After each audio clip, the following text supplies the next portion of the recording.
mute myself and I hung up. So don't make that mistake. I just did it. It happened.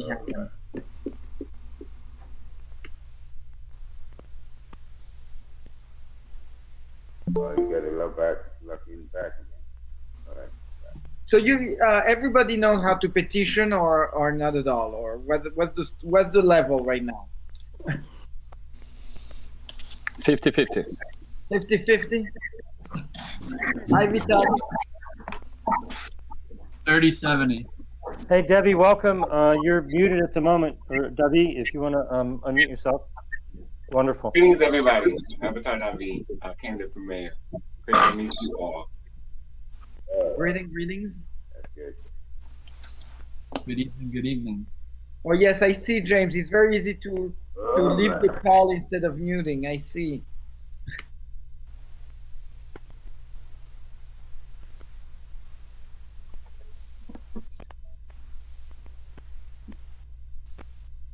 Okay.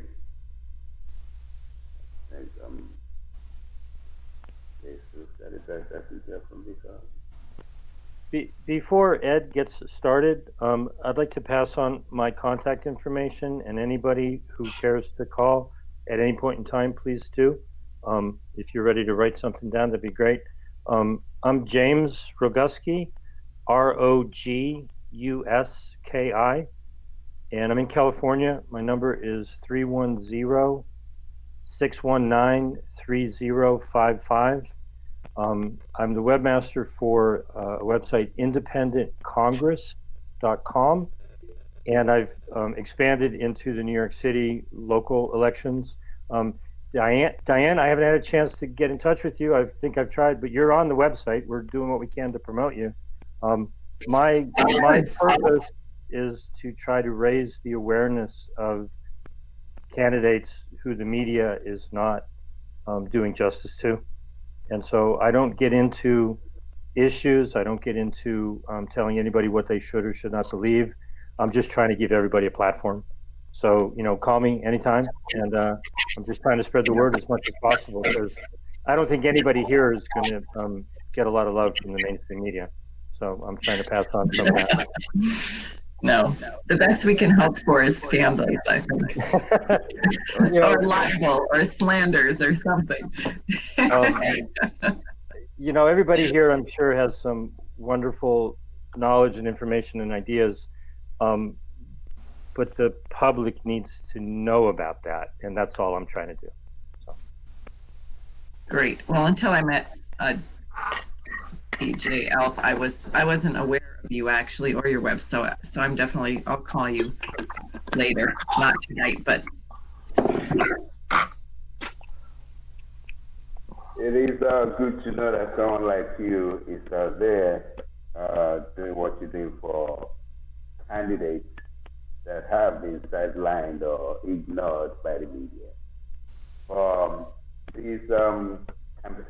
This ongoing campaign is unique in the sense that Democrats kind of flood everywhere and made it seem like as if no one else exists. And that is what we've got to deal with. And if you look at what is going on, people that are saying they want to run the city, the first 5 or 6 people that are saying they want to run the city, don't actually have a clue what exactly New Yorkers need or what New Yorkers are going through. So that's a big battle that we all have to support sometimes. So if there's anything you can do for us, that would be great. Yeah, don't get me started on the media. Everybody needs to be their own media, and kudos to DJ L for doing that. So take it away. That's very true. Well, the best way to go is to get more bipartisan platforms like this out there.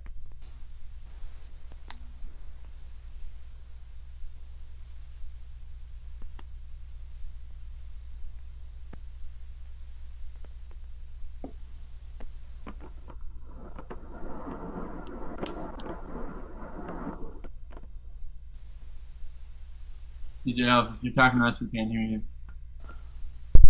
Oh, I'm sorry. Okay, can you hear me now? Oh, damn. Okay, yeah. I need my own damn sound check. Hold up, yeah? Okay, I was busy working on other things. I just popped in. Woo! Okay, let's get started. It's time for DJ L7's in the house, and I brought a bunch of guests. Today we're focusing on the third-party independent space, and today's a special day because tomorrow is actually the start of ballot petitioning. Now, the thing is that ballot petitioning is a completely unfair process, but one of the baddest dudes in the game, right? New York City making history is here with us today. Okay, you see the Rep My Block in the corner. On my screen, it's on the bottom left-hand corner. His name is Theo Chino, and I'm gonna let him present what he does right there. But before we get started with that, I want everybody to take if you're watching right now, share the link right now. Put it on your Twitter, put it on your Facebook. Let people know this is live. This is live right now. Jump in the chat, right? Ask your questions. This is huge. Yeah, so go ahead, Theo. What's up, man? Well, thanks, Ed, and thank you, everybody, for being here. As Ed mentioned, tomorrow is the first day of petitioning for independent. That means that every candidate in New York City from tomorrow until about May 25th, will need to collect signature to get on the ballot. This is for the November ballot. This is not for June because the June is just a primary election. Independent candidates go directly for the November election. So all we're going to talk about, well, I'm going to talk about is how unfair the system is for independent candidates to get on the ballot. First of all, they need more signature than those who are running in the Democratic or Republican primary. Those running in the primary for city council, for example, need 270 signatures. The independent will need to collect 450 signatures. The difference is that Democrat or Republican needs to collect signature in their party. Independent can collect signature from everybody. So that will be making much easier to go out in the street and ask people, hey, are you a registered voter in New York City? Do you live in my district? Please sign my petition. And that's it. The rule of the petition are exactly about the same. You need to ask people for their signature to get on the ballot. And that's about it for the part. Now the thing is more difficult for the candidate is really to build the petition, to get the right language on the petition, to do the right thing so you don't get disqualified because your petition is not in the right format for the Board of Election. As independent, basically you're going to create your own party. All of you will have to create a party. So you start by creating a party name of 15 character or less. So when you're going to go create your party, you will call it whatever you want, but it has to be 15 character or less. And you will need to choose an emblem, a logo, basically. That logo is useless. You will not see it anywhere. It's just the law requires you to have an emblem, but it will only show on the petition. If you don't have that emblem on the petition, they will knock you off because the petition is not right, but you will not see that emblem anywhere in the literature or in the Board of Election documents. And the other thing that is basic, and the rest of the language is a little bit modified, but it's exactly the same. So that's the first step, the first thing that is different between an independent petition and a party petition. The second part is when you're going to turn your petition, you also have to turn one extra document. The document is called, basically, you have to accept the nomination of the party you just created. And a lot of candidates forget to accept the nomination, so they collect signature and they don't accept the nomination. They have 2 days to accept that nomination from their own party. They forget, they get knocked out of the ballot. That happened a lot as well. So those are the two little things that needs to be happening.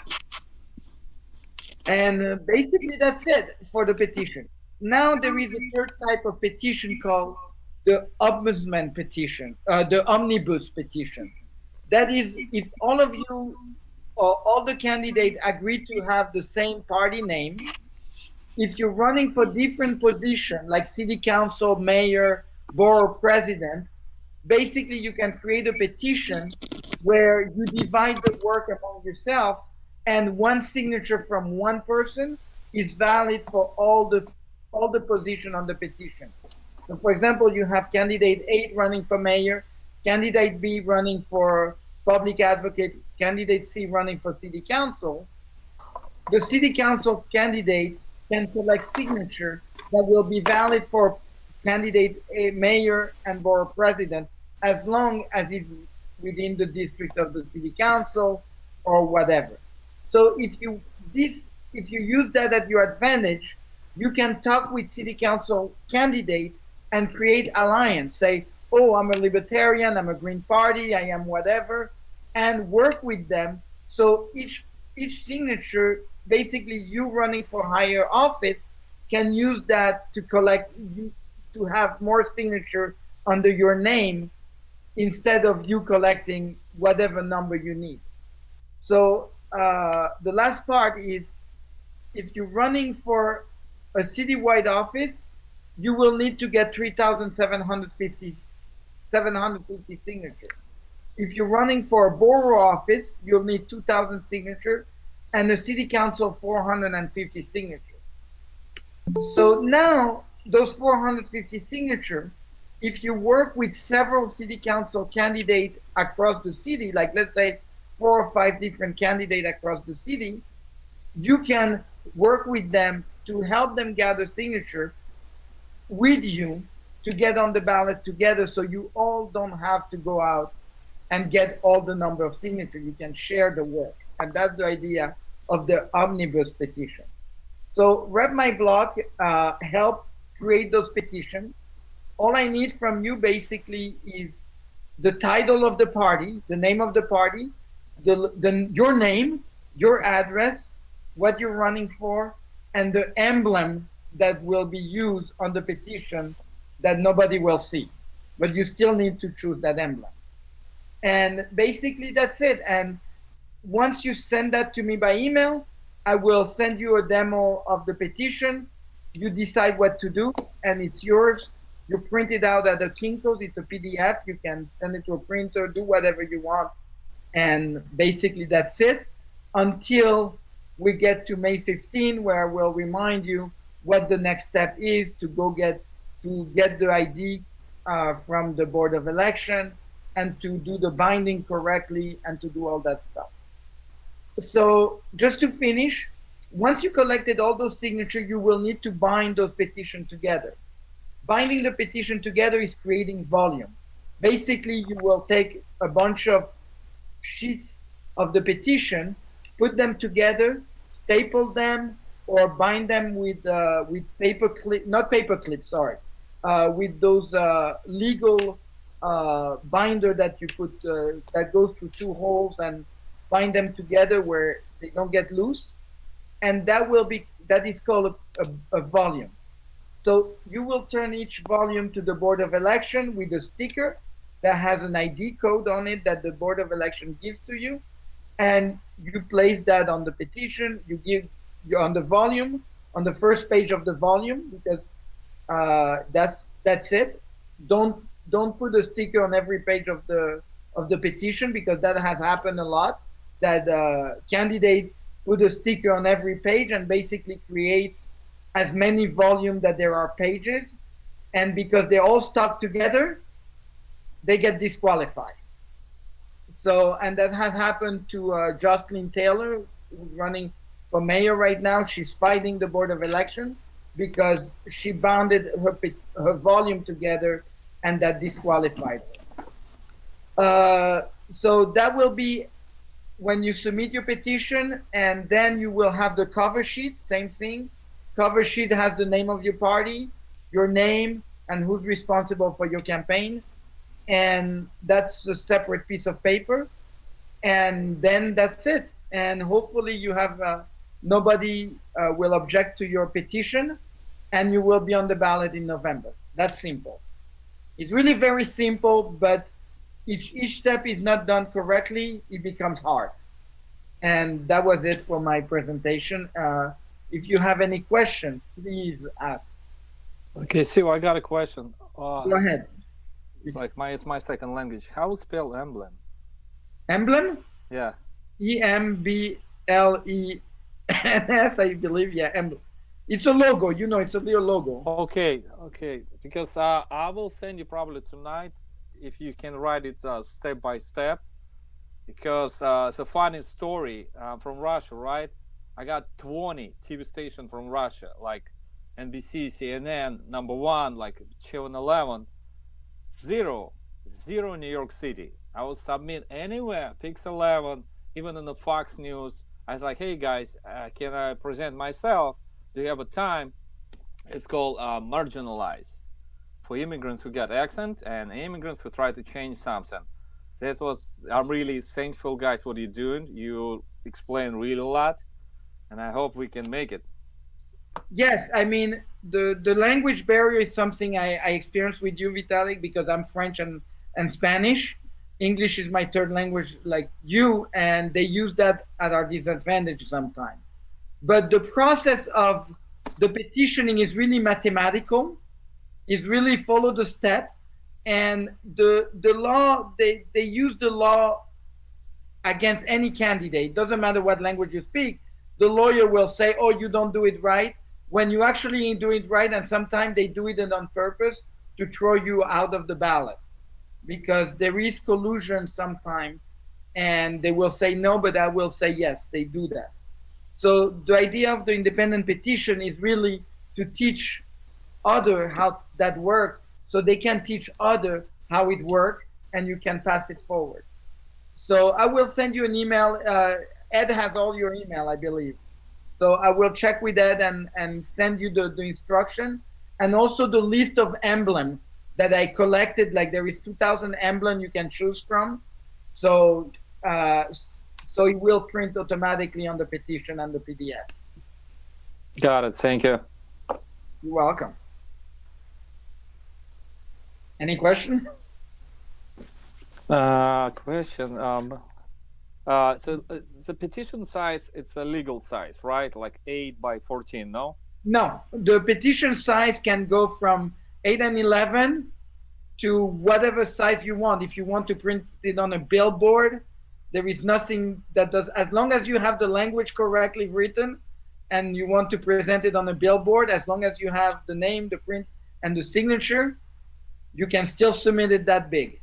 So there is no size, we go with 8 by 11, but there is no legal size for a size of a piece of paper. Okay, so a question, like, for example, I'm collecting signature by myself, right? Yes. End of the day, it says in the bottom, like, notary. So I mean, I have to go every time to notary, say like, hey, I got the No, signature. you don't. No? No. The notary is only 2 people can sign a petition, can witness a petition. A voter of the state of New York, which you are, you're a voter of the state of New York, any voter of the state of New York can witness a petition. Or can witness a petition, a notary public. But the thing is for the party. So in the petition of the Democratic Party, it says, I am a voter of the Democratic Party, or I am a voter of the Conservative Party, I am a voter of the party, blah, blah, blah. So the thing is, some people, when they go petition for what is called, I forgot the name of the law, but there is a small law and a trick that says if you're a notary public, you don't need to be a member of the party. So what happened is, for example, some candidate for the Working Families Party, they go petition Working Family, but because they're notary, they don't need to be a member of the Working Families Party to get the petition. You know, if I could also just say one thing to Vitalia and this, yeah, one idea is that we can all work together at the same time. When we go to get that paper, you know what I mean, we can all go together as a unit, you know what I mean, make sure we all got the same paper, because everybody will be wanting to be secure in that, you get what I mean? So when you place the order, when we go to site, here's one thing that's weird now. Theo, I know you're amazed by what you heard tonight, which is awesome, but he's attacking this problem from other angles on so many sides that he hasn't even mentioned here. For example, Theo was down at the election office when Andrew Yang went in a private door to put in his petitions. How fair does that sound to you? when you go down there, don't you want someone with you taking pictures, video, that you're along there with them, submitting the paper at the same time, so you can all say that they were there together? You want to go all there by yourself? That's the reason why we're here today, to network, to form together, to be stronger as a unit. We got your back, Vitaly. You get what I mean? We got you. That's basically the idea, to work together on the mechanics. Because what happened is the Board of Election has been weaponized to the point that they use that against you when you're running. Basically, oh, you forgot to put a dot on your last name, but on this paper there is a dot, and in this paper there is no dot. Technically, that's a deficiency, and then you end up spending days in court, and the judge will say, yes, that's ridiculous. That's okay. A dot or no dot on the behind the last name or the middle name is not a deficiency. But the Board of Election will apply those rules like idiots. So that's what the apartment number is listed. The apartment number is not listed on this paper. The zip code is listed. The zip code is 1 digit off. All those little things, they call it deficiency. But if you use the computer database doesn't make any error. So the Rep My Block system literally removes those mistakes because we want to de-weaponize the Board of Election. Anyone should be able to have a voice and not be disqualified on technicality, trivial technicality like that. And that's so the thing about the signature and the witness, any voter in the state of New York can be a witness to your petition. Yeah. So you work with someone, any voter in your family can go out with you and collect signature for you, or any one of you. Yeah. And that is done. They just need to be a voter of the state of New York. That's it. So they can be from Buffalo, they can be from Long Island, they can be from anywhere in New York. They can witness people gathering signature. Okay, thank you, Cyril.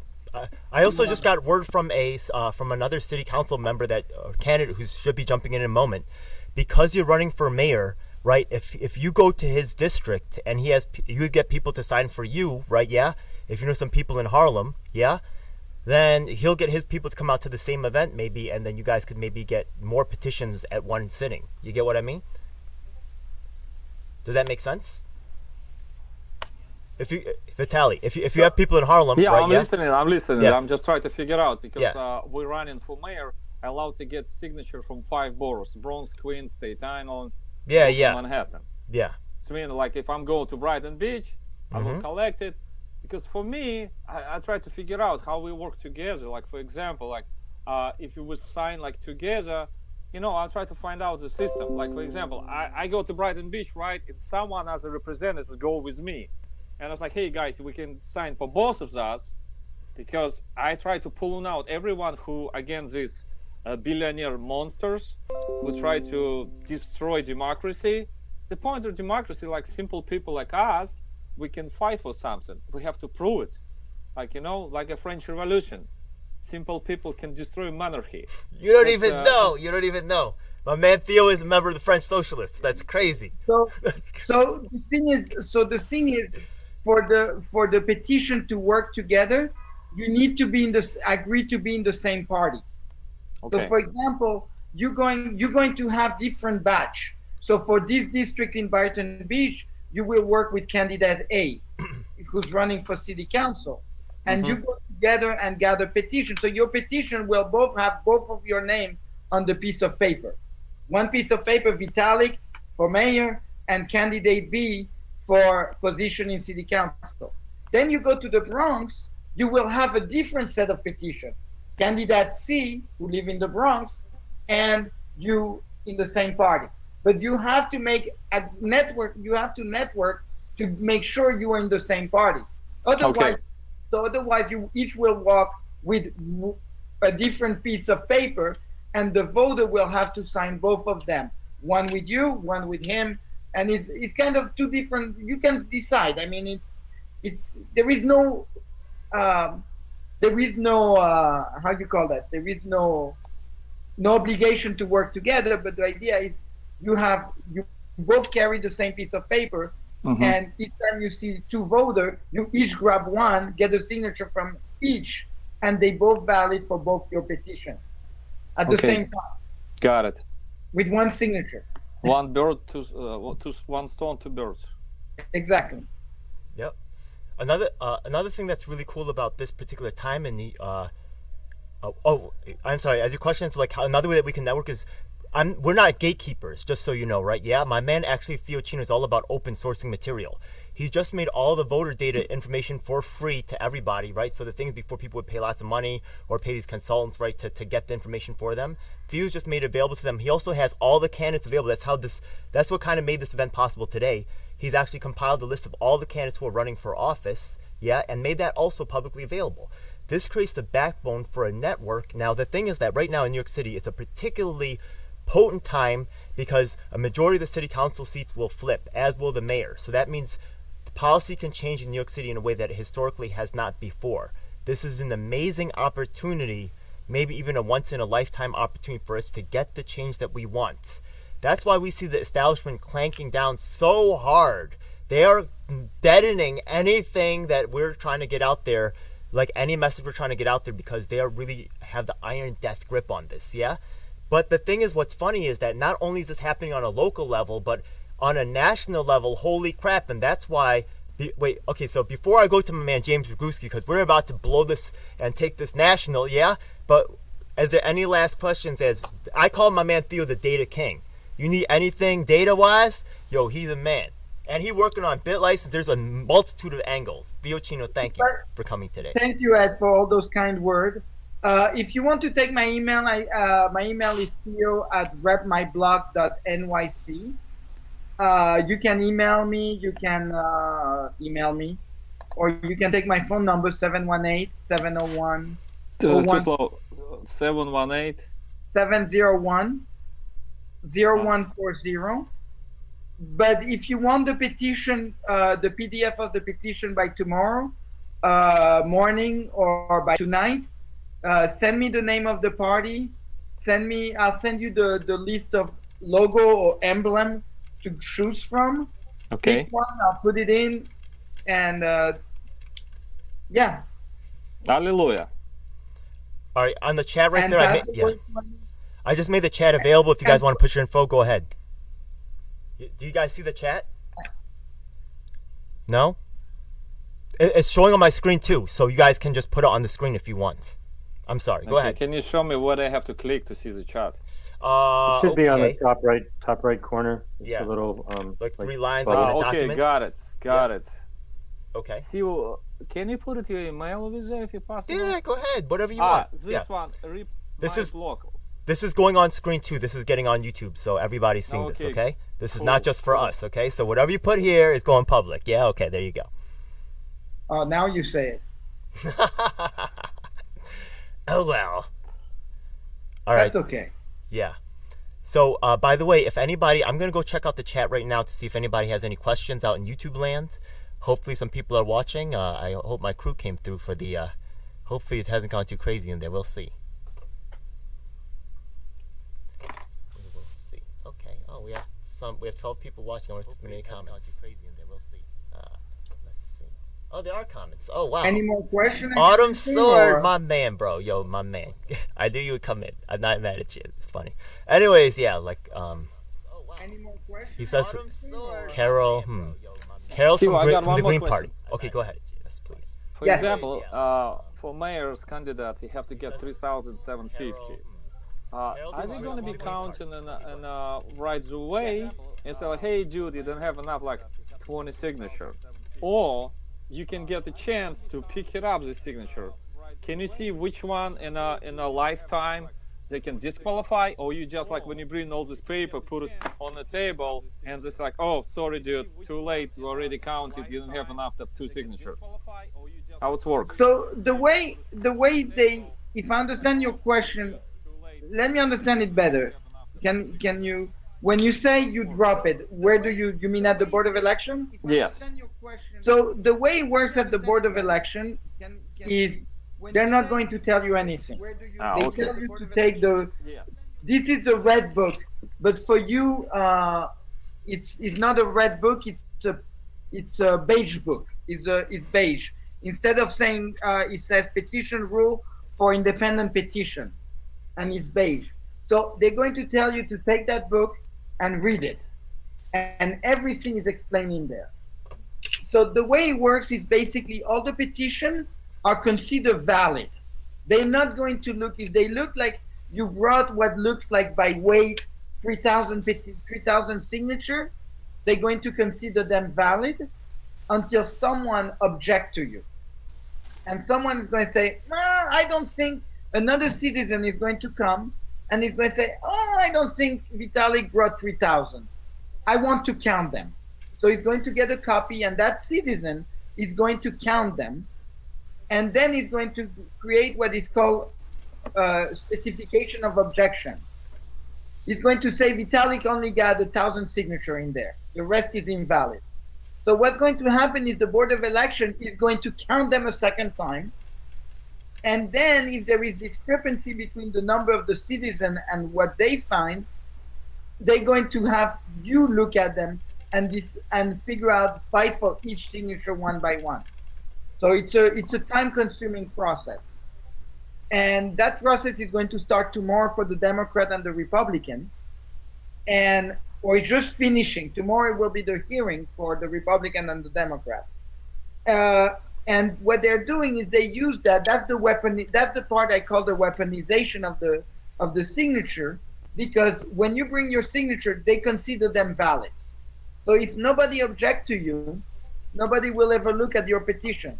And people have only a week to decide whether they're valid or not. So that's basically how it works. Okay, it's a trap. It's like catch-22. You're absolutely right. If I'm bringing like not on the May 25th, I'm bringing like May 15th. It's mean no. You have to bring them during the window that they set for you to bring them. Okay. You cannot just bring them anytime you want. I actually have a link. I have a forum where you guys can talk, or you guys can set up separately. I don't have to be on. It doesn't have to be on my channel. You guys can contact each other independently, but I have a forum set aside for you guys where you guys can talk to each other and stay abreast and move through the process together. I would recommend it. My man Theo has that all set up too. I think Rep My Block, isn't that what that is? Yeah, but the thing is not for the independent. The independent is brand new. So okay. So what we're going to do is, what I will try to do is send an email to a mailing list, set up a quick mailing list to tell you which step are we at. And okay, it's very, I'll send you the political calendar. Basically, this is what you need to use. This is where all the dates are. Everything is listed on that calendar, is on the State of New York website, except for the number requirement. Everything is the same. So New York City has a lower number of signature required than the State of New York. So if you go in the Charter of New York, you will find the information there. So it's all in English, it's all written in English, and there is no gotcha. If you pay attention to that calendar and you do everything correctly, there is no reason why anyone should throw you out. Okay, so I will send you a mail later, end of the conversation, and I will thank you so much. All right, folks. Yeah, we're ready for you. Thank you for having me, Ed.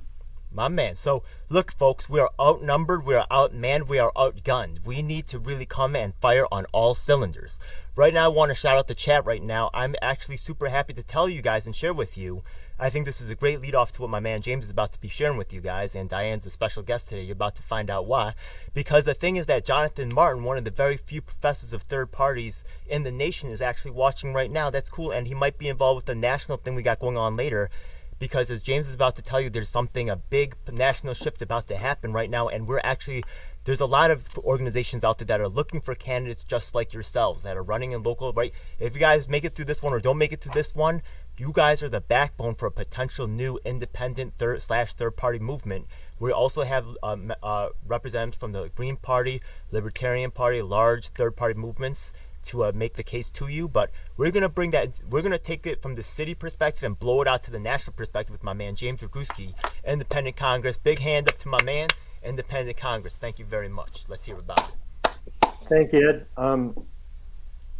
I wasn't going to start off with this, but I'm going to start off with a little tiny story. A little more than a year ago, when I went to vote, I got my sample ballot and all my information about all of the candidates that were available to me. And the person who is officially the representative of my district, I do not count as my representative because he does not represent me. I live in the district that is officially represented by Adam Schiff. There was no way on God's green earth I was going to vote for Adam Schiff. There was a Republican running. Thank you very much. No, thank you. I went looking down ballot, realizing, that the incumbent was going to win. I'm going to not waste my vote. I hate it when people say they waste your vote. You speak with your vote. You give your vote voice. If you think you're wasting your vote, you don't understand the process. And so I looked down, and there was a person who was running who was in California, they're referred to as no party preference. And I sensed something inside of myself. I was disgusted by the Democratic and the Republican option, and I was open to something else. Okay. Now, the other candidates still have to be truthful and vibrant and good and have ideas that I can agree with. But I just found it to be the preferred option. Maybe I'm just an independent.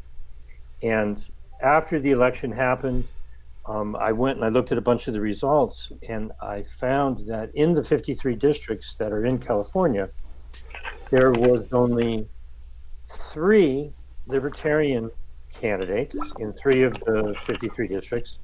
There were 2 green candidates. There was 1 Peace and Freedom. We have a party, Peace and Freedom, here in California. So a total of 6 candidates for the smaller parties, but there were 19 no party preference candidates who had, the self get up and go to get up and get themselves on the ballot. And that set me back in my chair a year ago. And I knew then that I needed to do something because I had never heard of any of them. Yep. And so, my effort now, and Diane, you're running for Senate. Everyone else here, I think, is involved in the city race. Wait, blow their mind with that census stuff, man. Blow their mind with that census stuff. Okay, that's the killer. Bring it down. I'll touch on that too. We'll see what happens with that. The first point, though, is people don't vote for candidates of whom they are not aware. Step number 1 is just raising people's awareness. And that's all I'm trying to do. I've got a website, independentcongress.com. I've branched out into New York City politics for 2021. I'm not passing judgment. I don't have a party platform. I'm not a party. It's like, oh, you're a person running for office and you're not the machine candidate. Wow, how can I help you? Okay. And it was all coupled in with, in 2020, there was a census. It's not going to happen in 2021, but it's supposed to happen in 2022. All of the congressional districts, and for that matter, all of the state districts, all of the other, city districts and everything is supposed to be redrawn. Blame COVID or blame Trump or blame Biden, but the data is going to be about 6 months late. It was already supposed to have been submitted. It's probably not going to show up until September. Diane's running for Senate, so it doesn't matter so much, but the House is supposed to lose, New York is supposed to lose 2 congressional districts. So pick your least favorite congressperson. They're likely to have their district redrawn and face a very different constituency. And there's supposed to, the best estimate, even though the data isn't out there, the best estimate is that 10 districts are going to shift. California, where I live, may lose a district. New York is going to lose 2. They're probably all moving to Florida. Florida's going to gain 2. Texas is going to gain 3. North Carolina is going to gain. Pennsylvania, Michigan, Minnesota, West Virginia are all going to lose districts.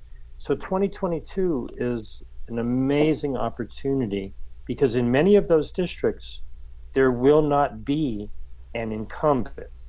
Now, not everybody has to deal with an incumbent quite like Chuck Schumer, okay? But, you know, it's time for a change. And I'm just here to help anybody who's running for office. I'm not running for office.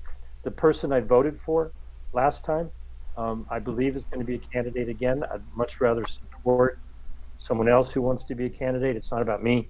It's about me trying to help everybody who's got the guts to stick their neck out there like all you fine folks have, to put your name on the ballot and put your name out in public and get all the slings and arrows that the media is going to shoot at you.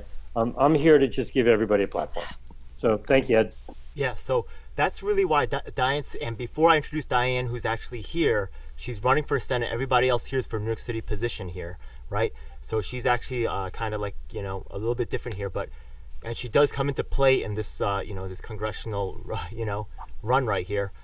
But one thing that's very, that I want everybody to pay attention to, that Diane, what I saw her at was not just with this type of like forum stuff, but I saw her at the Wall Street Bets protest. She was out there, she was pushing it hard, and I saw her again at the Assange protest. Yo, that's crazy. That is a very rare thing. So whether you agree with her politics or not, you got to respect that she's out there doing the work at some of the most, you know what I mean? At some of the Ed, if I may stuff that interrupt, everybody else is afraid to show up at. So respect that. And if I can interrupt, I just want to pass this on through you to Diane. I came across your campaign because I'm just digging, okay? And I shared some information with some friends. And I said, hey, you know, tell me what you think about this candidate. And her only response was, oh, she's speaking out for Assange? Oh, that's worth looking at. So kudos. Nice job. Yeah, that was cool. All right, so Diane, let's hear from you. What are you about? Go ahead, tell us. Well, I am, so people should know, I worked with the late Lyndon LaRouche for 32 years of my adult life.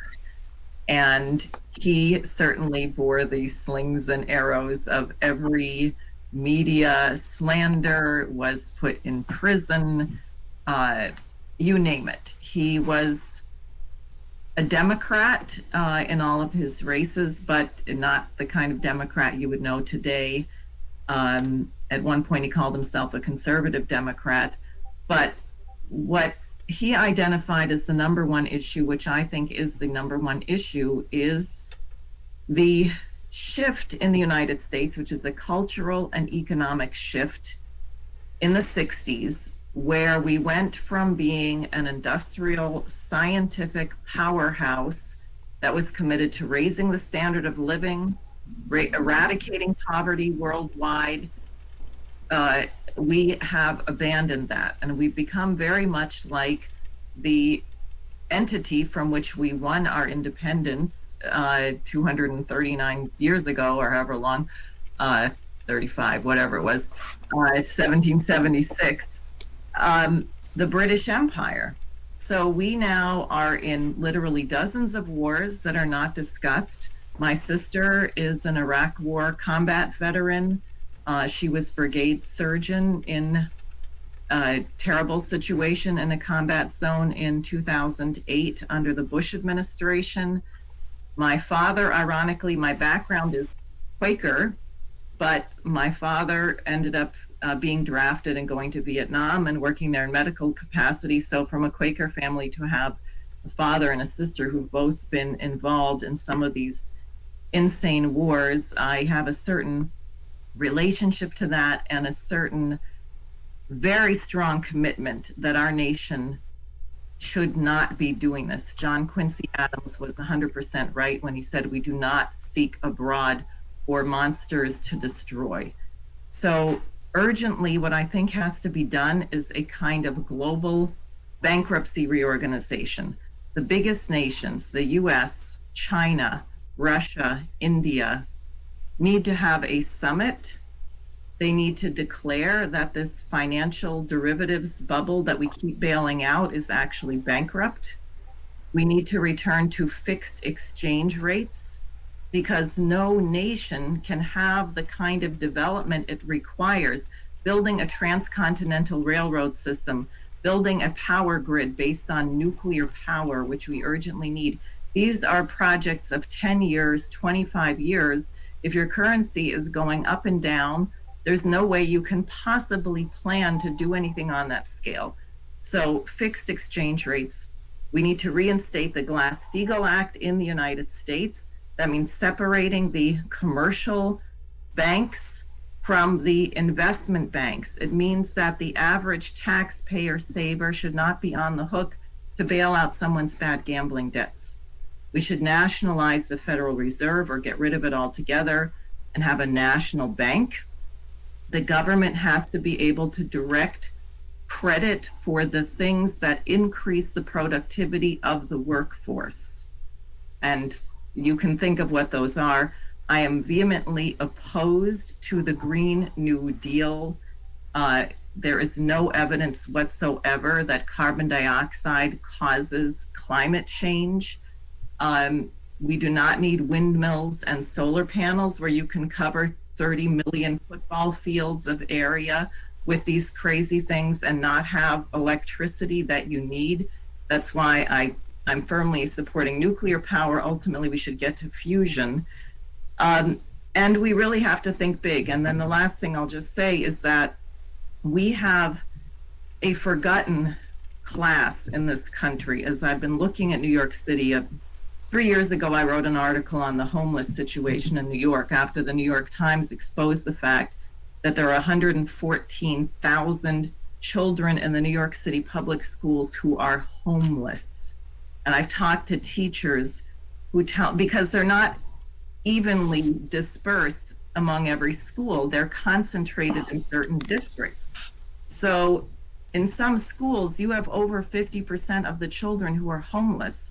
One teacher told me that the smell of unbathed students when she came into the classroom was overwhelming.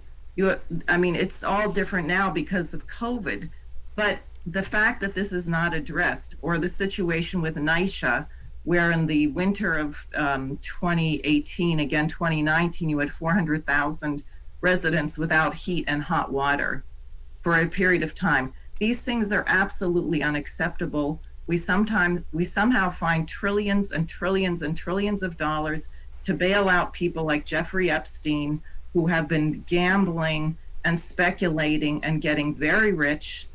And then we turn around and we say we can't afford to do anything about these things. It's just not true. It's just that the American population have somehow resigned themselves to put up with this.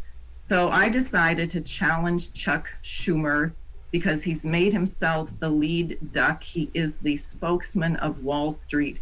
He's the slumlord of Wall Street.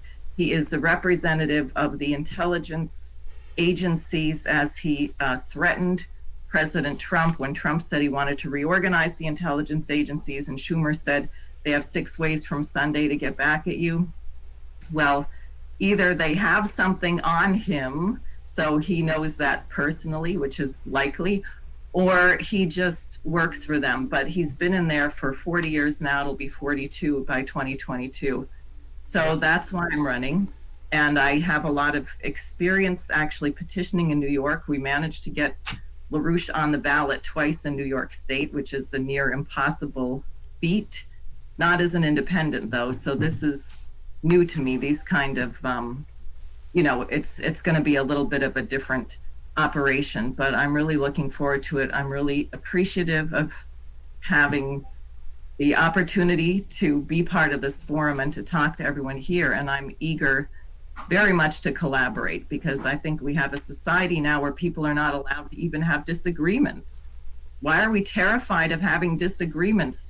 We can disagree and agree that we should not have nuclear war, and maybe if we're allowed to have a debate, we'll come to a higher understanding. Yes, but it is when you go through your petitioning process, you'll have many friends, right, to help you out, who understand what you went through, and who, maybe you'll be helping us too later on. We'll see. Yeah, there could really be, if you're really in this for the long haul, there's a very likelihood that you're going to run again at some point, and we could all work together down the line. This is wonderful. By the way, we actually have other special guests here today, just representing at a state level.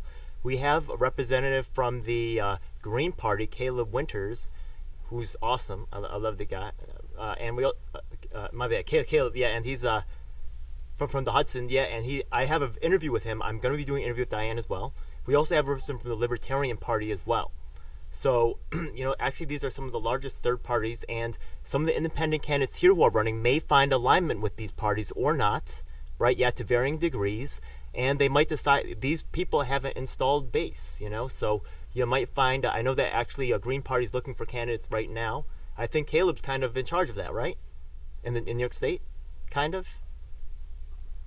Thanks for having me, Ed. Yeah, I wouldn't say that I'm in charge of it, but I'm one of the co-chairs of the Green Party of New York State campaign committee, and we are looking for candidates right now. We do not cross-endorse Democrats, Republicans, Working Families Party, Conservative Party, or any party that aligns with them. But we are certainly looking for candidates, and you can reach out to candidates@gpny.org. Basically, everything that we do is based on our 4 pillars: peace, ecology, social justice, and democracy. We did get a small reduction in the independent petitioning signatures this year. We're down to 2.5%. Obviously, the major parties got a bigger reduction than we did. They got a reduction to 1.5% of the signatures. And like Theo said earlier, the petitioning starts tomorrow for independent candidates. So thanks for having me, Ed. I appreciate that. Wait a second. Okay, so when we take a look at Diane, Diane, are you running with a third party as well, or are you actually independent, or does the Green Party kind of align with what you're thinking? What do you feel about this? Well, I don't know if the Green Party, a lot of Green Party members actually support nuclear power, so I don't know. I'm running not affiliated with any party. I'm definitely open to talk to parties that are looking for qualified candidates or want to endorse. Okay. Interesting. Okay, so anything you want to say to that, Caleb? Sounds about right. We are not in support of nuclear power, but any candidate who's interested can check out our website, gpny.org, and fill out a candidate questionnaire. And we'd love to speak with anyone about running for office. Cool. Well, actually, Green Party is actually something I've been a member of for a long time, over 20 years. So love out to them. But I have to admit that the largest third party is actually the Libertarian Party. They've been very successful. So they're pretty cool. And I've been meeting them a lot more. And they're really more relevant. I think they're more relevant now than ever with the whole censoring and, the way the internet's going and stuff like that. Yeah? So, I'm sorry, James, you want to say something? Yeah, I just want to butt in, Ed. We're getting close to an hour. Okay. There's a handful of folks. Just want to make sure everybody gets a chance to we're have their time. As soon as we get to Matt, then we're going to go to the New York City candidates, the forum and debate. Yeah. So yeah, you got it. So Matt, go ahead. Make your pitch for the Libertarians. How you doing, everyone? My name is Matthew Morgan. I am the chair of the Brooklyn Libertarian Party. I'm also running for City Council in District 39, which is western Brooklyn, you would consider it, west of Park Slope, Prospect Park, Windsor Terrace. You guys know the area. It's near Barclays Center as a reference point. So yeah, basically right now we are facing off in we have a lawsuit with the Green Party. And I believe a couple other, I think maybe the Conservatives, I forget exactly who else is on this lawsuit with us, against the state of New York, against Cuomo, because he raised the thresholds for ballot access in the budget. He slid it into the budget. Obviously, he was so angry at third parties that he felt the need to shove it in there in the middle of a pandemic. I mean, say what you want about the guy, but he is a crafty politician. He's very good at being very shisty, is the word I would use. So yeah, basically the Libertarian Party in New York. I mean, as you meet libertarians, you'll find that there's a lot of different types of libertarians, but most of them will agree that we stand for, reducing the amount of power that the state has, that the government has. To which degree people want to decrease that state power, there's varying amounts. I subscribe to something called big city libertarianism, where I don't want the federal government to have a lot of power. don't want the state to really have that much power, but I am okay with local government, having certain powers, things like public schools, building roads, stuff like that. But in terms of bailing out businesses, deciding winners and losers in the economy, I'm incredibly against that. My main points in my campaign are abolishing zoning. New York City needs more housing. We need more people. We need lower rents. And the only way to make that happen is to get rid of the 1961 zoning laws, which I think are inherently incredibly racist because of Robert S. Moses. So I want to get rid of those so people can build more in any neighborhood, whether it's a poor neighborhood or preferably rich neighborhoods where rich people want to live, and stop moving into poor people neighborhoods. Criminal justice reform. I mean, libertarians since 1970s have been very against the increased presence and militarization of the police. I want to save small businesses by reducing regulations. A lot of people think that libertarians are in bed with billionaires. You won't find anybody who hates billionaires more than me and the way that they make money by cozying up to politicians. I hate that. I hate Jeff Bezos. And then fourth is kind of wanting to increase pedestrian safety, green spaces, bike safety in New York City. Not a big libertarian point, but for me, the government's going to be involved in kind of city planning. I think that it should be for pedestrians, because studies have shown that when you have bike lanes and public spaces, it's good for business. And as a person who likes economic growth, if it's good for business, I'm for it. And that's my pitch. Okay, so if they want to get in contact with the Libertarian or Green Party, you guys can put your information for your parties in the chat right there. I think it's lp.org or greenparty.ny, is it? Let's take a look, yeah? But I'll have the information in the comments section below. My website is votematthewmorgan.nyc. You can reach out to me if you have any information or want to get involved in the Libertarian Party. If you don't live in Brooklyn, you can still reach out to me, and I'll put you in touch with someone in the state committee or a local chapter. So excellent. More than happy to do that. Excellent. Thank you so much. Yeah. So now it's time for us to meet the candidates right here. So it's we have several candidates for mayor. Okay. The city council guy actually had a problem with his cable, so he was unable to get in for this one. So I guess I'm going to start from the top left. I guess that's Caleb right there. Then I have the first one for me is going to be my man Ira. Yeah. So Ira, you want to introduce yourself? I would love to introduce myself. Go ahead. My name is Ira Seidman, running for mayor of New York because the government got corrupt. And this is something I think we can all agree on, but too often we dance around the issue of corruption. We cut right to the solutions we want to see. And the issue is there's an order of operation. To actually get anything done, we need the government to actually respect the will of the people. Right now, the government serves a special interest. The government is designed to stay in power. They gerrymander. They accept bottomless donations. They meet with lobbyists instead of people. This is all symptoms of a larger problem of the cancer of government. And we need to solve that first before we can solve anything else. So for me, my number one campaign promise is I'll send everything on my desk to referendum. And I think that will create the fourth branch of government to actually force the government to respect the will of the people.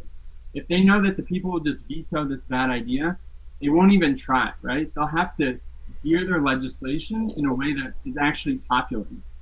And if it's not popular, but it's a good idea, in the unlikely scenario that the politicians actually know better than 60% of their constituents, then they should convince us why it's a better idea, right? That's their job. Their job is not to just use power as they see fit. Their job is to lead us, organize us, bring the facts to light. They should be like prosecutors. They should do all the work to gather all the evidence and present it to us, and then we will decide by referendum. That's my one campaign promise. I want to send everything on my desk to referendum, as a way to force the government to respect the will of the people more. It's the systemic change I know we need to actually solve all these other issues, right? Whether you agree about climate change, if you want to make a mess, if you want to pollute, if you want to hurt air quality, you should pay for it, right? With the carbon tax. Everything makes more sense if you catch cancer at stage 1 rather than stage 4. Preventative care investments just make sense, right? All of our laws should be rooted in some reality of nature, some sort of disability, some sort of human psychology, and we should build our laws from those roots, right? Rather than just passing laws to try to fix the symptoms. That's not working, right? Too often we pick candidates that we like, or, oh, well, they sound good or they look good or whatever. We need to vote for candidates the issues at their root, and the first issue is making government actually work.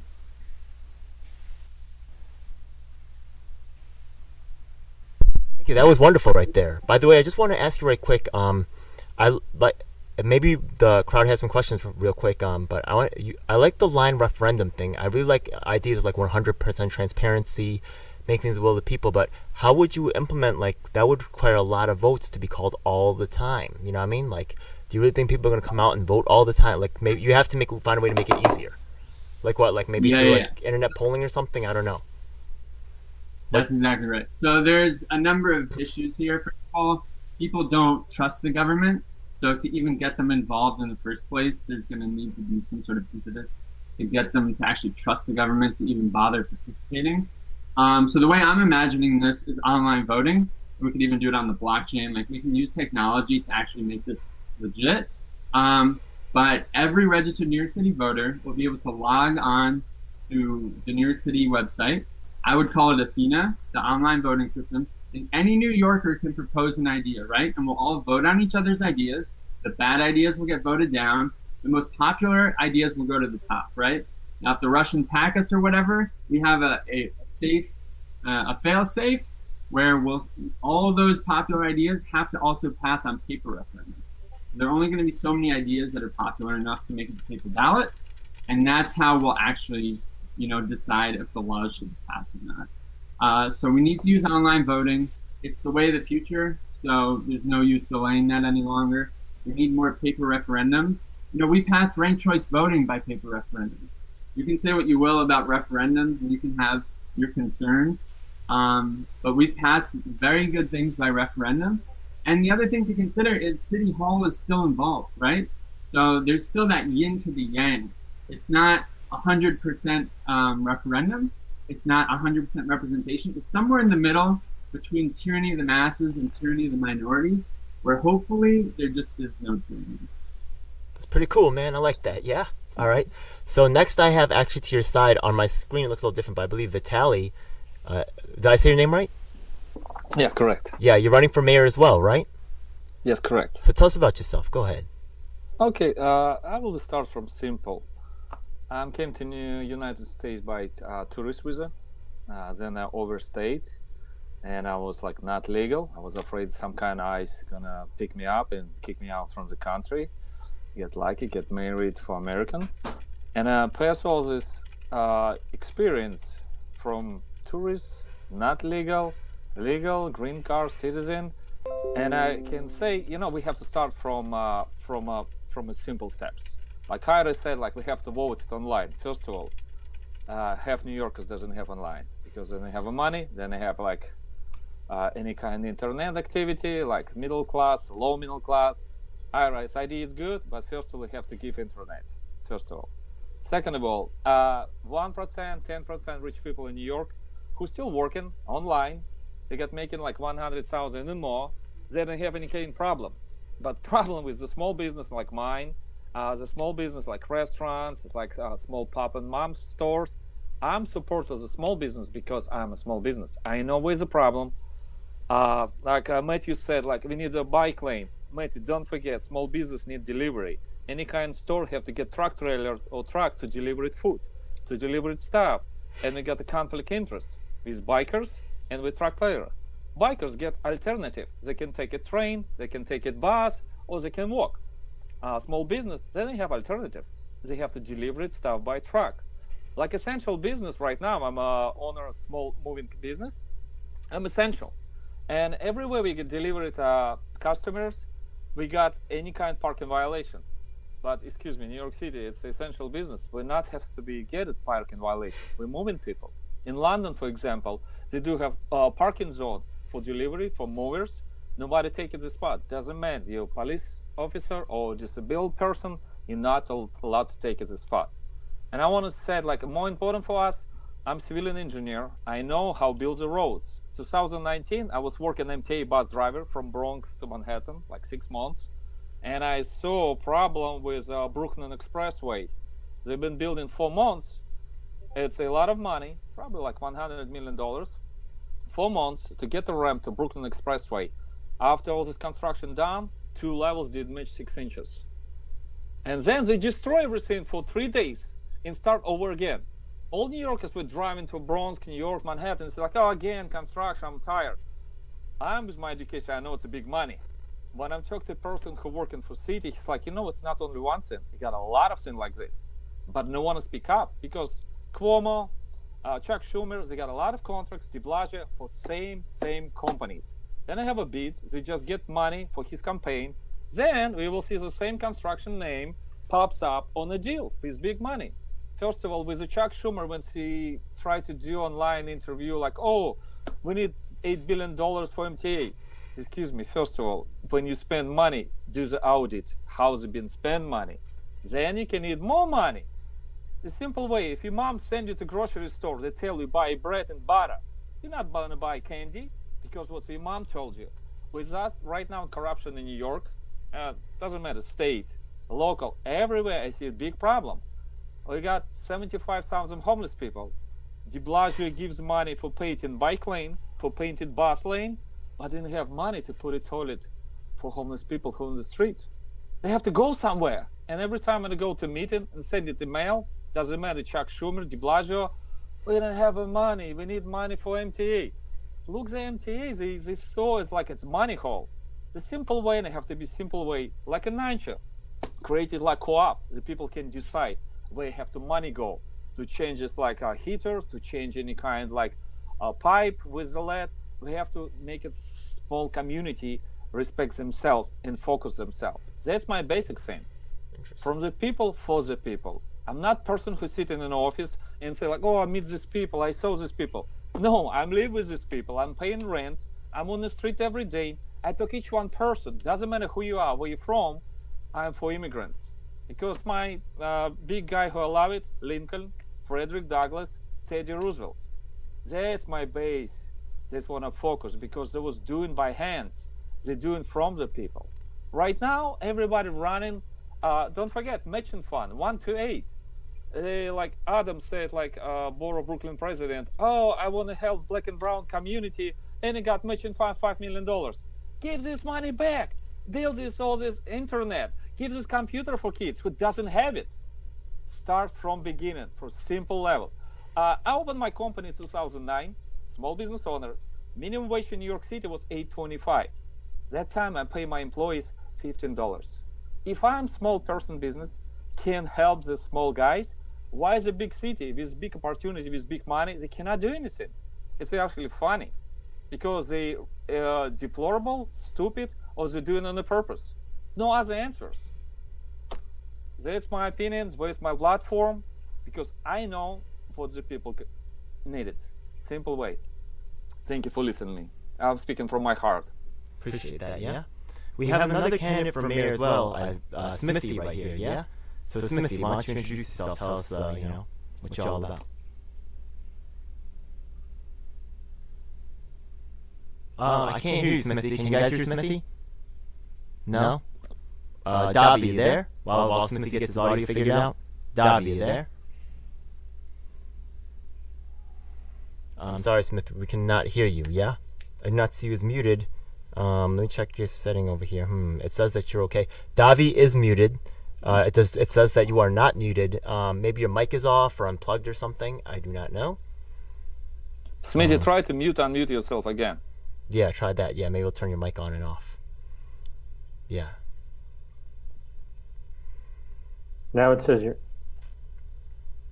Oh, Davi's back. Okay, Davi. Is your mic working? Yeah. All right, cool. Hi, everybody. So we'll hear from Smithy in a moment, but Davi, what position are you running for? Mayor. Okay, let's hear from you. Go ahead, brother. What's you about? All right. Greetings, everybody. My name is Avatar Davi, music artist, tech entrepreneur, and candidate for mayor of New York City. These things can be a bit boring, so I put together a little bit of a storybook for everybody to see. Can you see? I can, but it's mirrored. Let me see. Can you maybe when you guys see it, is it like backwards? No, Yeah. Yeah. In your settings, you might be able to mirror your camera because right now it's like we're seeing it in a mirror. Yeah. Oh, that's No, you switched it around to the back, but in your Google settings, you could see, yeah. Unless you gotta mirror something. Oh my God, yeah.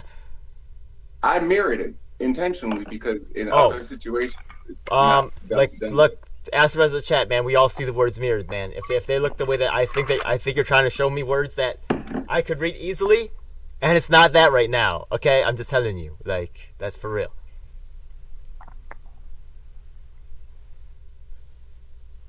God damn. I love the art though. I love the art, man. I'm an artist myself, man. Hell yeah. Right. Okay. So we'll just try, you guys can figure it out. All right. So our handy dandy book is named Meet and NYC Meet Avatar Davi. First page. My name is pronounced Davi. Dahve is a kind of easier way to remember it. You may call me Avatar Davi. I am a music artist, choreographer, and tech entrepreneur. So first off, choreographer. I choreographed Lionsgate films, music videos, tours. I went to NYU when I was younger, and I went to a school called Gallatin. Gallatin is a school of individualized study. Allows people to work and study within the different schools of the college and create your own major. And so what that did for me is it allowed me to create kind of a basis for different titles throughout my life. So the first one that I got called to was being a choreographer. But in my heart, I was always about music. So I created my first album when I was filming my first film and became a music artist. I performed and headlined in New York at Brooklyn, at the Brooklyn Museum twice, as well as Joe's Pub, a number of different places. And then finally, I realized that the music industry was in a horrible place in terms of direct payments getting to artists. And so I went to IBM's first blockchain hackathon in New York City. And it was just a competition. I was actually going to learn, but I was encouraged to develop the idea I had. And I ended up winning multiple prizes, and I was invited to speak at IBM's Watson headquarters upstate. And for those who don't know, blockchain is the technology behind such cryptocurrencies such as Ethereum and Bitcoin. I actually stayed away from the cryptocurrency side, really because I wanted to look at the advantages of a more transparent ledger system.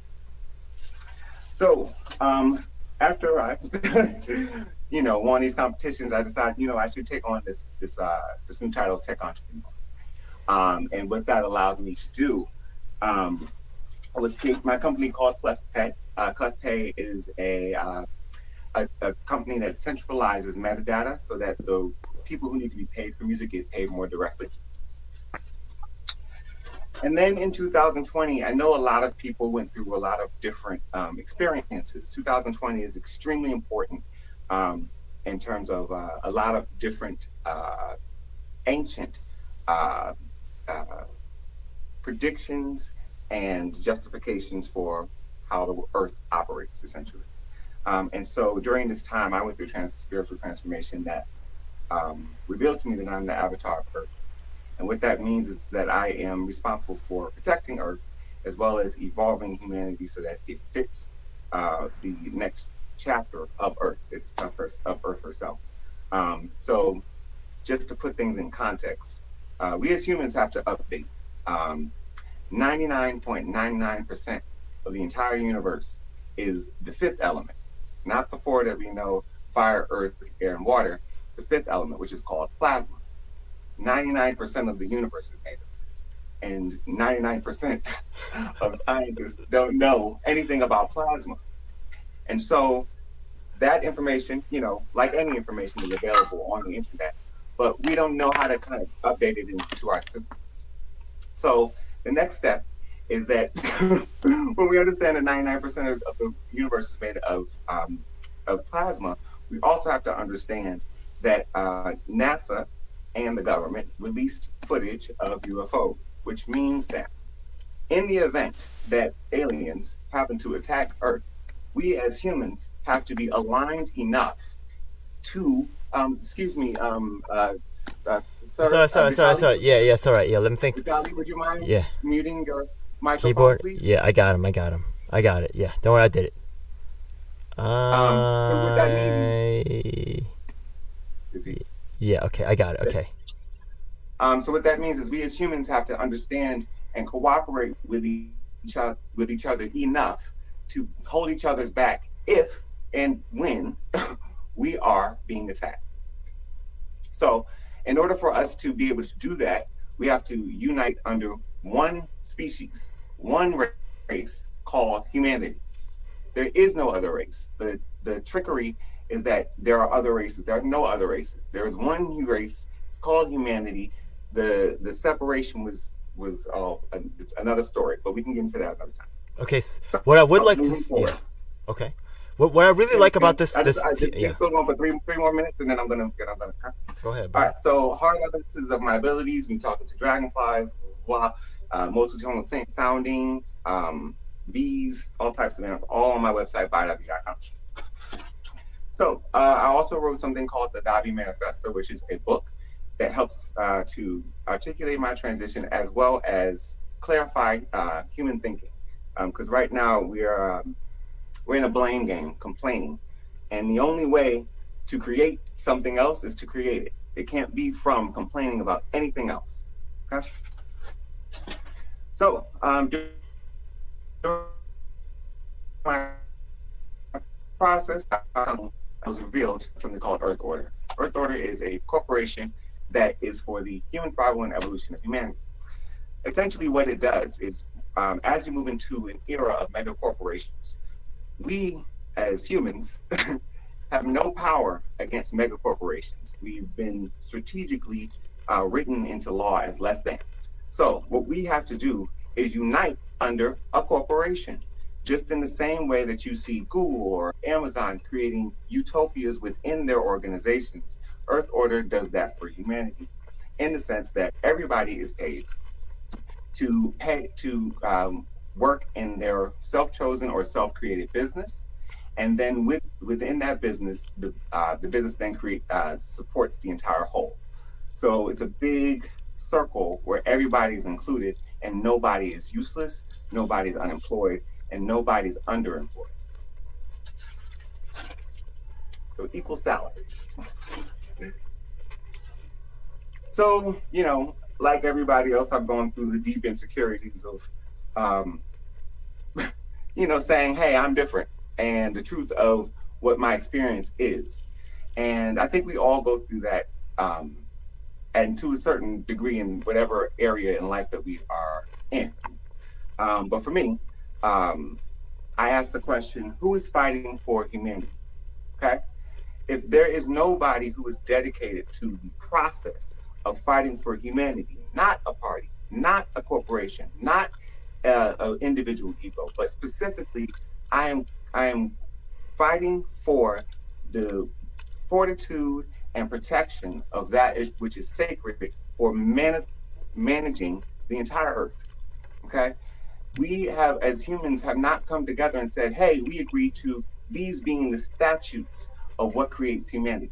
Within Earth Order, there's something called the Human Spiritual Code, Humankind Spiritual Code, okay?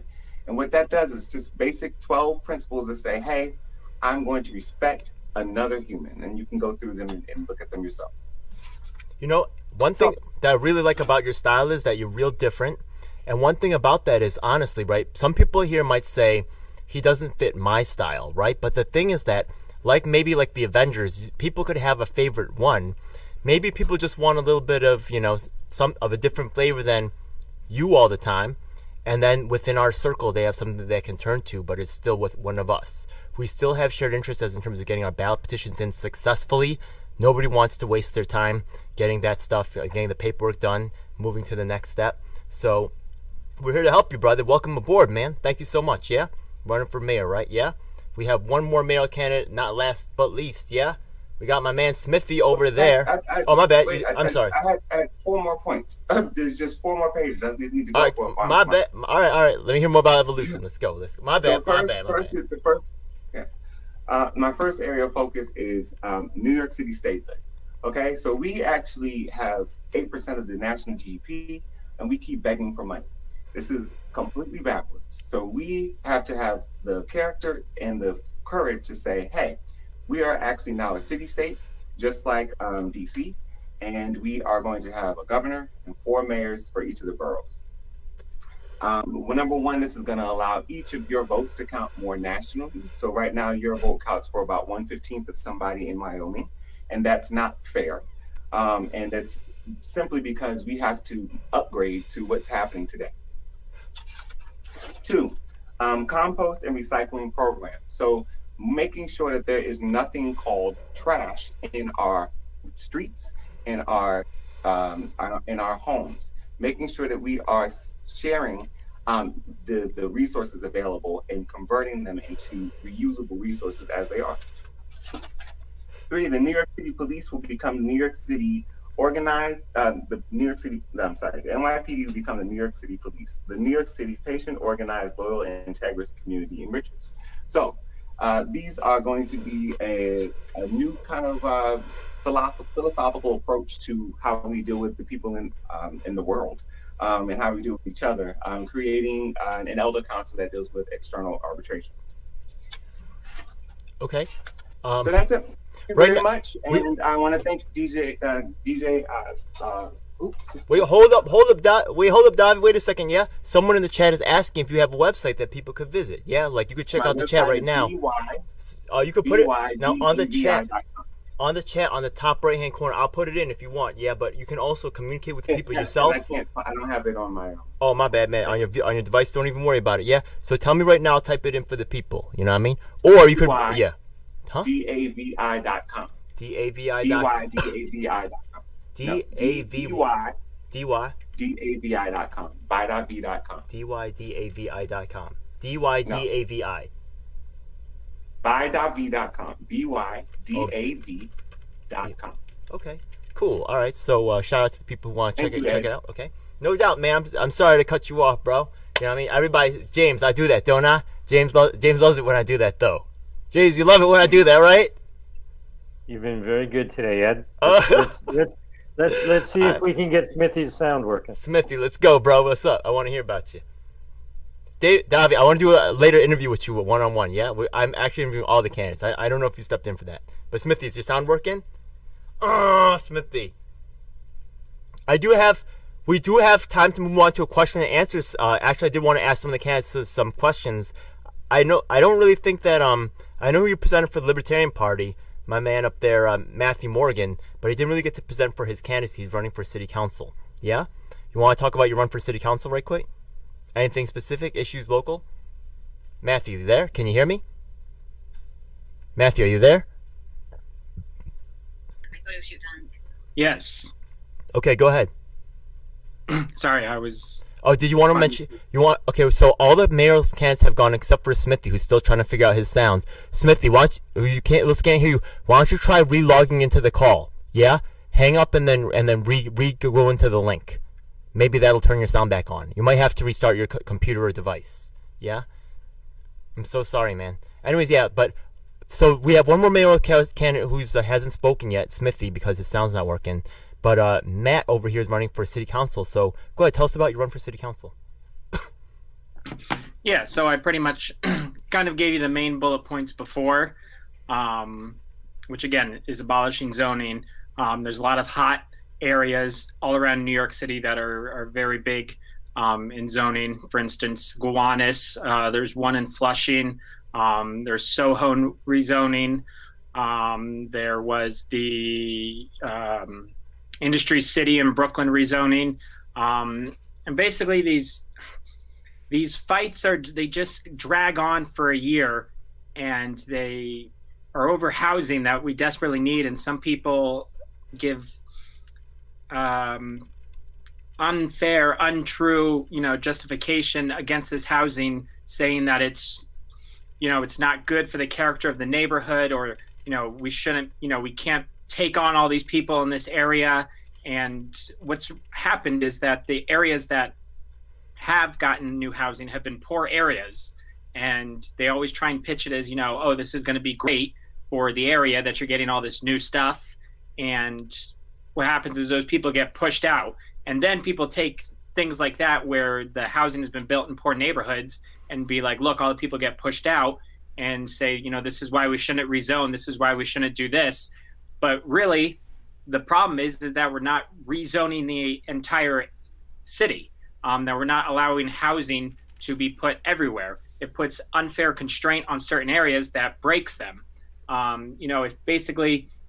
If you trapped a bunch of people in a building and then lit the building on fire, and there wasn't anywhere for them to go, they would all die. So basically what you need is to abolish all zoning. That way, areas that people can go to and want to live are able to go there, and people who don't want to be there or can't live there anymore have other places that they can move to that are affordable.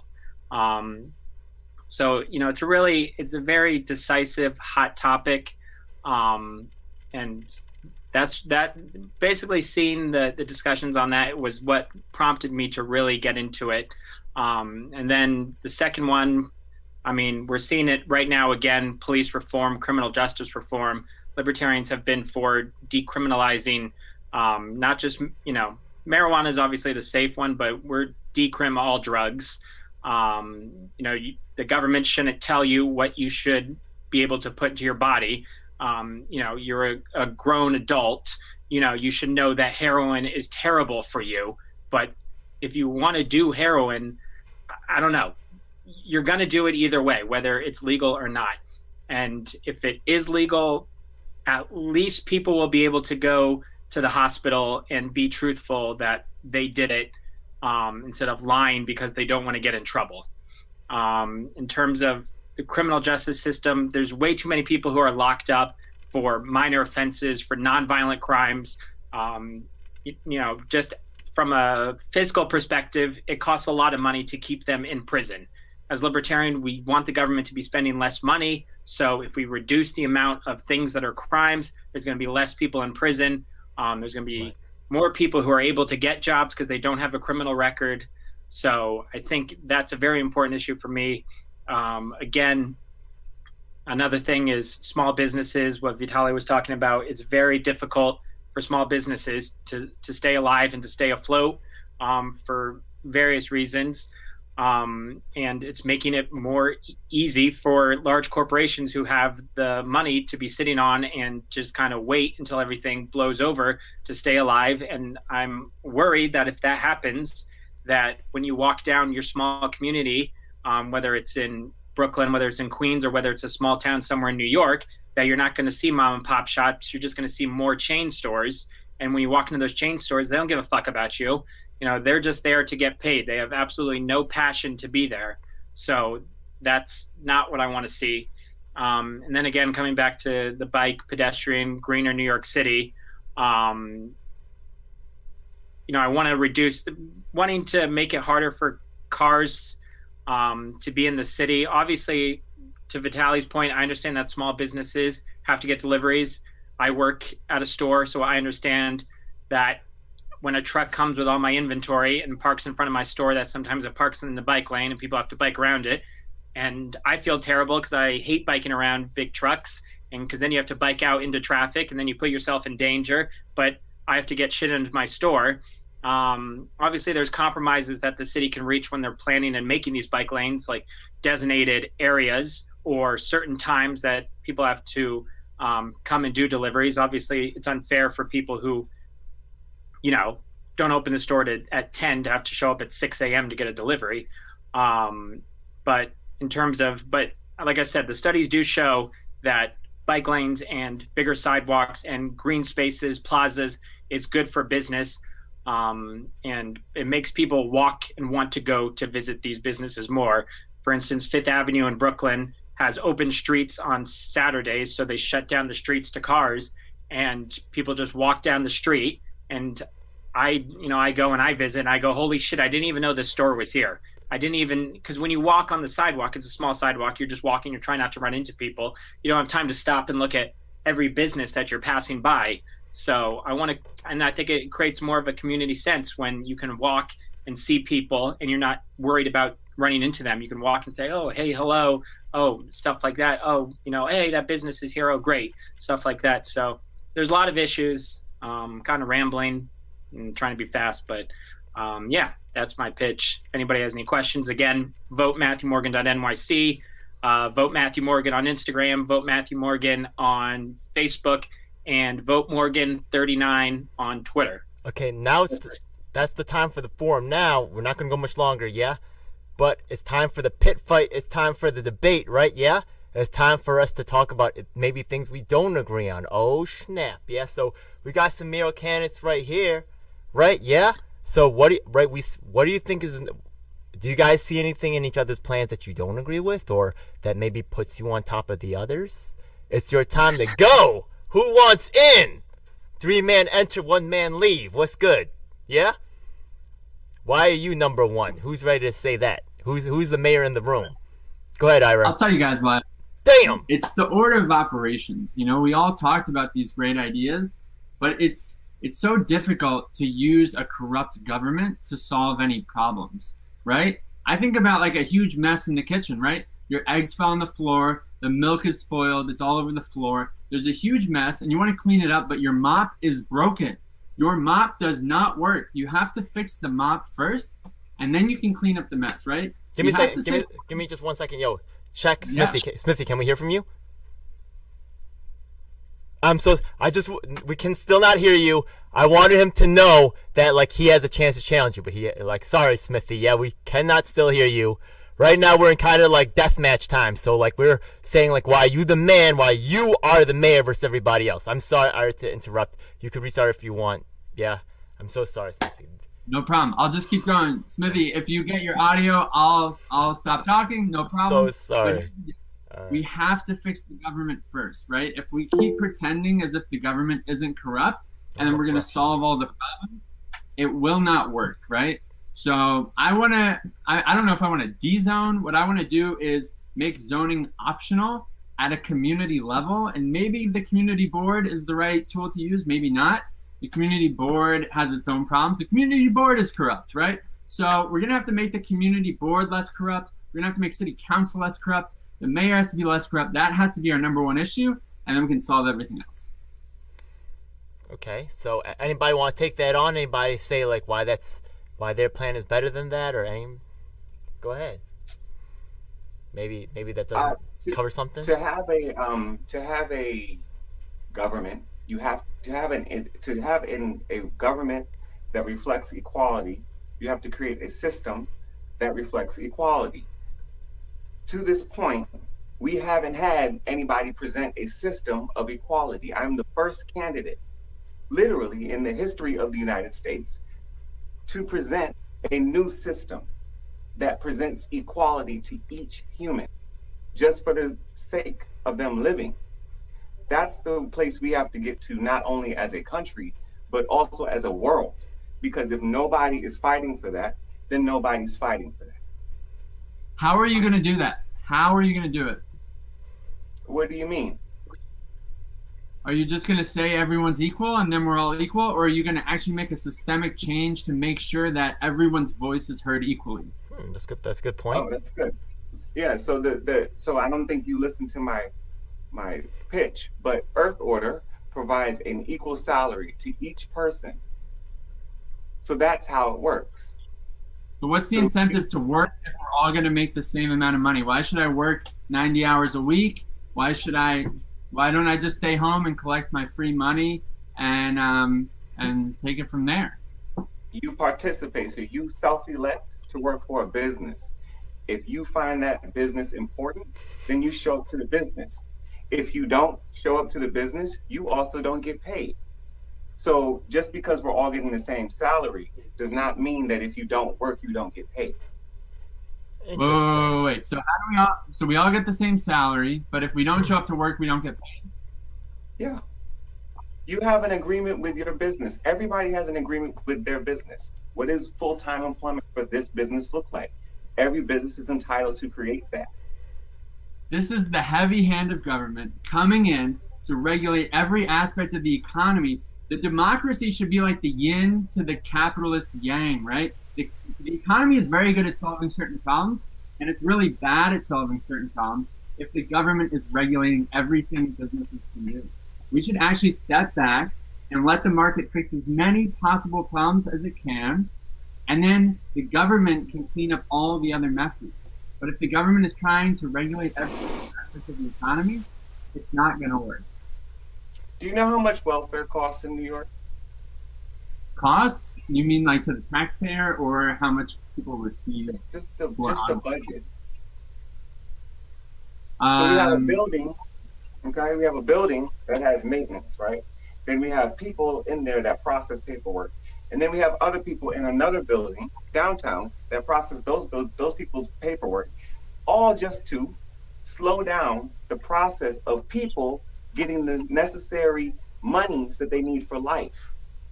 Free market does not solve these problems, because free market says if you are a big corporation, whatever you say goes. That does not inherently involve morality. That does not inherently involve humanity. It only involves whatever those big corporations want. If we as a government are not saying that David, I got a question. I got a question for you. Your idea, which one country you can represent already using this? Say it again. Your idea, what you prefer right now, equal for everyone, equal pay. Which one country, for example, you can say already using this? Why would I say that any country uses this? I never said that. No, I'm asking, do you know any kind of country already had experience with your idea? Had it been done or not? I specifically said I am the first candidate to present this. I don't know what your question is. The question is, how you sure it's going to be work? How's the people who got like no legs, no roof? How, if they cannot work, how's it going to equal pay? Okay, so you can choose what your job is. If your who is the master? Who is going to choose? You're going to choose yourself, or someone going to command you? Who is going to use which one job? Maybe I don't like it, the job. Sir, I've answered this question 3 times already. It's a self-chosen or self-created business. So I can choose what my business is. If I am disabled, for example, I might really, really enjoy yarn work. And so I make my business about yarning. And how we created balance? Distinguishing for themselves what their contribution for society is. Because right now, nobody cares what you or anybody really feels in their heart to contribute to the world. If you want to work, I think you're right that the government's corrupt and they don't care about the individuals, especially these third-party candidates who don't have huge budgets and are trying to stand up for ideas that aren't necessarily mainstream. You've identified that inequality is a huge problem. I'm totally there with you. But just mandating that everyone gets the same salary, I think has tons of perverse effects. I just said 3 times it's a self-elected thing. So if you choose, you as somebody, I don't know, maybe you have a middle-class job or whatever it might be. You have opportunity to be okay right now. There are millions of people who do not have that opportunity simply because a corporation didn't say that they had value. This conversation that is devoid of the bigger conversation of who gets to choose who lives and dies in this world is one that we have to start interrogating. There are 35 people who go missing every single day in this city. We have to look at what's really, really going on in order to address what the actual cause of what we're experiencing is. Can I jump in? What are you going to do with people who want to kill or just want to rob someone or just want a burglary? What are you going to do with these people who doesn't want to work? What's your idea? If you don't want to work, then you don't get paid. What are you going to do with people who just do the burglary, robbery, and you're gonna do kill the people. What are you gonna do with these people who not with your society? So I think that we have to have a more human conversation. The reason that people do those types of things is because they're not given a fair shot in life. We live in a crazy society. We all deal with it different ways. Just because you have a particular glimpse into somebody's life does not mean that that's who they are. So we have to stop judging each other and accept who we actually have in this world. Can I jump into the conversation for a second? Okay, so the thing is, check it out now. The thing is that we're not going to agree on everything politically, but I really think that some things that Davi's saying, I think is kind of like today's panel. I think is a little bit more right leaning. Maybe you guys don't think so. I think it's a little bit more right leaning. I think some of Davi's things might fit more with the left. The chat, honestly, is more people on the left. You know what I mean? The people in the YouTube chat right now. And I do actually go between the worlds right there. So the thing is that really, who's holding us down, though? It's the Democrats and Republicans putting unfair conditions, 2.5%, making unreasonable demands, right, of us. We can still grow our bases, right? Davi's going to fit in with those left people. You guys going to fit in more with the right people. Together, we can assure fairness for ourselves and come together at least on that. Maybe later on down the line we're not going to agree. Okay, we'll get to that. But for now, right, we are the ones on the outside, and we are coming together to you know what I mean? Ooh, I love this because the more diverse we are, the bigger command presence we have. You know what I mean? The Democrats have all the celebrities. They got this celebrity, that celebrity. You know what? Screw all those. You guys are my new celebrities. Hell yeah. You know what I mean? Yeah. So thank you. Thank you. Yeah, I love all of you for real. All right. So do you want to hit your topics? Well, I just wanted to kind of get it out there to I want to see who also, part of the things I want to see who's got the confidence to step up, and I like seeing all of y'all step up today. Nobody stood down. Everybody stood their ground. That's what it's got to be in this coming age, because like I said before, we are outnumbered, we are outmanned, we are outgunned. So we got to come on all angles, and we got to come up with new technologies, new approaches, and we got to come together stronger than ever. And I'm going to let my man James Zagruski finish it off, because he's really taking it to the next level with this independent Congress thing. He's the next step. We're taking this we're going to nationals in a month. We're going to have a national version of this event. We got people from the West Coast. We already got agreements from people. I don't want to mention the names because I don't want to get nobody in trouble, but trust me, we got people coming for real. Yeah? Go ahead, James. Take it away. Sounds Who's like under coming attack? for you, Who's Ed. under attack? Yeah, Damn it. that All is right. hard in your background. That ain't me. Ain't me. Davi, if you don't have my information, give me a call at 310-619-3055. If you don't have that, I'll give it to you again. Thank you. Yeah. Cool. This is, in my opinion, about open-minded discussion, and there will be people who look at idea A, idea B, idea C. There's a germ of an idea here that you look at that and you go, wow, there's something there that I could work with. You look at here, everybody's coming from their different perspective, seeing things at a different perspective. We're all different, but if we can have a communication and have a discussion and say, well, I don't have to do what's always been done before. I don't have to do what the party says I have to do. I have to communicate with the people that are my constituents that I'm supposed to be representing. Nobody here is running for tyrant. Everyone is running to be a public servant, and that has been lost. And so, I think we're all here to serve. Nobody's here to wield authority over the city or the country or whatever. And all we need to do, I think, is be open-minded, come together, and share these ideas. I don't think the media has a game. They're not in that game. They don't want everyone to have a fair say. They want to drive the narrative. And Ed, kudos to you, my friend. You're doing a great job of interviewing a number of candidates. Yeah, I'll give the same applause. Keep going, brother. You got a lot more candidates to interview. One last call to action. Yeah, all of you guys have your own following. You know what I mean? Let's bring them all together. You get what I mean?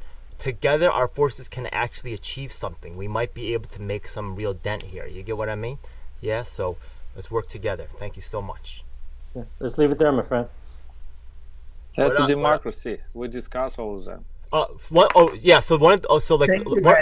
The housing people, they had no candidates at their event, none. You get what I mean? Go and look for those communities that the candidates are not paying attention to, and we'll be there. You get what I mean? Everyone that the Democrats have been overlooking with their little corrupt game, we're gonna be in there. Let's fucking do this. Yeah? All right. That's a good one, Ed. That's good. All right. Thank you. Keep up the great work. Thanks so much for having us and bringing us together. This is what democracy looks like. Hell yeah. All right. Okay, God thank bless. you so much, guys. Everybody Thank good? you guys. Thank you, Ed. Don't be afraid to share your info in the comments. Visit the channel, put your info in the comments so people can visit your stuff, all right? One love. Thank you. Okay. Thank you, everybody. Okay. All right. That was a long call. Ooh, that's done. See ya. Sorry, Smithy. One love, brother. Oh no. Oh no. Oh no. God, I can't stream this.